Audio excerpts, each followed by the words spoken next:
welcome to the 21st of December window in the TooFatLardies Oddcast Advent Calendar. Today we're asking Nick to think about what would be his dream battlefield challenge if we came out of lockdown tomorrow. Nick?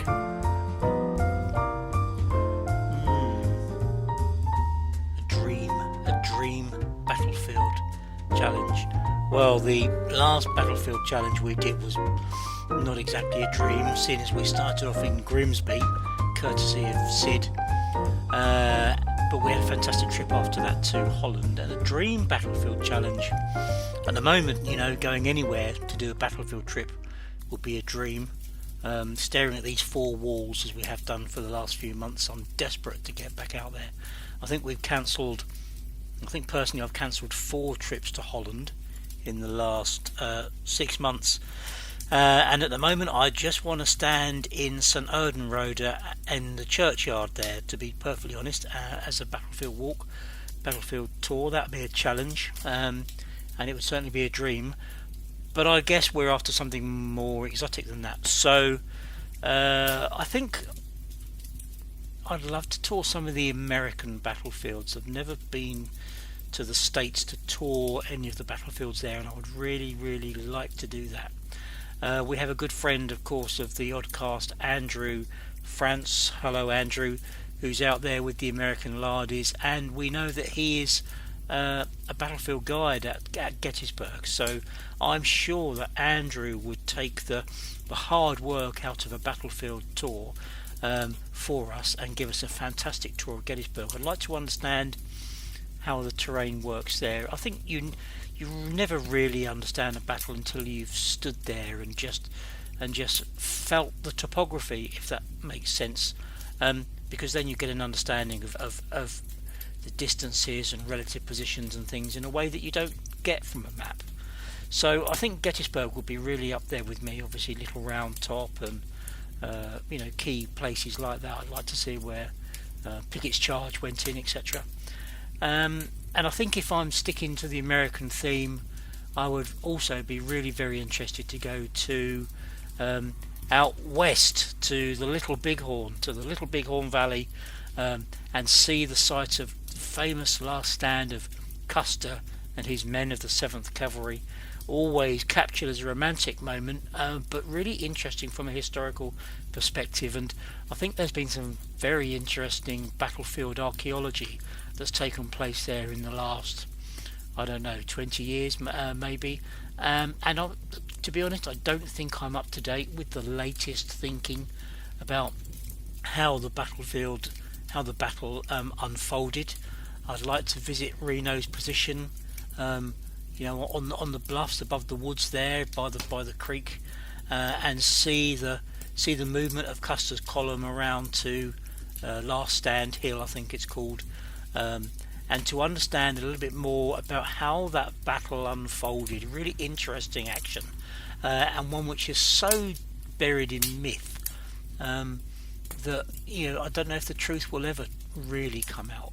But that would be a really special moment, I think, to go there. And of course, the individual markers of where the troopers' bodies were found would be it'd just be, I think, poignant to go there.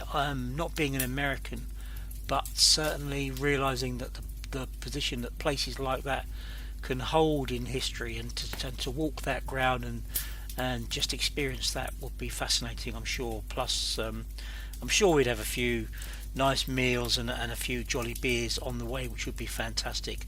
So I'd like to go to Little Bighorn. That'd be really great. And I guess actually, if I was going to throw the net out really far, I'd go even more exotic. I'd go for something that I was reading about the other day, which really appeals to me from a sharp practice campaign perspective, which is some of the British, well, not just British, but some of the actions in the Caribbean in the post-Trafalgar period, so 1806, 1809, 1810, etc. When France's colonies and possessions in the West Indies were really harassed and taken over by the British almost at will. But there are some interesting actions there and some fantastic fortifications that I'd like to go and see. I'd like to go and see Brimstone Hill in in the West Indies, in St Kitts. I'd like to go to see Kingston in Jamaica and just imagine what the bay there would look like if it were filled with ships, and some of the fortresses like Fort Louis at Martinique, and just see them in there, just imagine what they would have been like back in the day, and try to retrace some of those steps. I'd quite like to go to Cayenne in what was Guinea. I don't know where. I suppose it still is. But the campaign there, I think, was it in 1809? Was it 1809, 1810, when the British sent a small force combined with the Portuguese to Cayenne to seize that as a French possession, as a territorial gain from the French. It would be really interesting to do that. And you've got a very small force of British, led by Captain Yeo, I think his name is. He was in charge. Very small fleet of ships. I think the largest ship there was a 20-gun ship, which would probably be a brig or a sloop, I guess. The Confiance, armed with short-range carronades, I believe, which formed the flagship, if you can call that, of a small force. And the British take over some of the outlying forts, and then moving towards the main star forts of the town itself. And some great actions there in sharp practice style.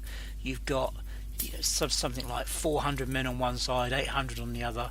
I'm not really sure of the sizes, but we're talking about small actions, and in an area where you would imagine the terrain would be walkable.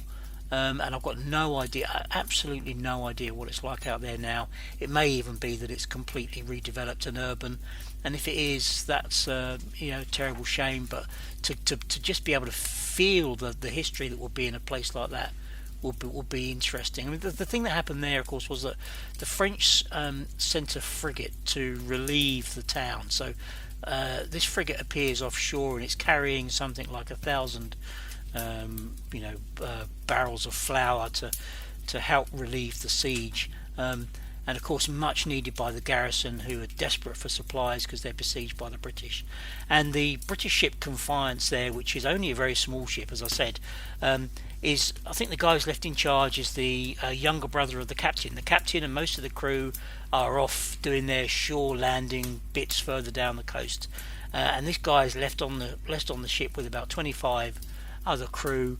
He very quickly realises that this big French 40-gun frigate is bearing down on them, and really doesn't stand a hope of taking it on in a fight. But he does, in the truest traditions of the Royal Navy of the time, he pulls together the men he can. He sails out, to give battle to the French, and the French, who are absolutely worried about the fact that perhaps there's some bigger British ships around, and are intimidated by the behaviour of the small ship, turn their larger frigate around and head back to the Caribbean. And what a case of what might have been there, because of course those ships go back to the Caribbean and are later captured by the Royal Navy, and ultimately the defenders of Cayenne therefore have no choice but to surrender.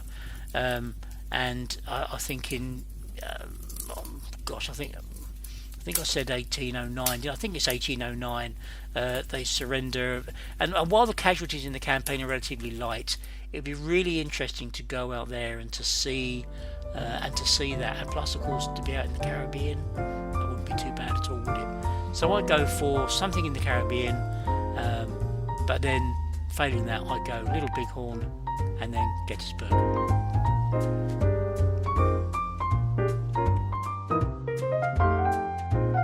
Remember, lard is for life and not just for Christmas.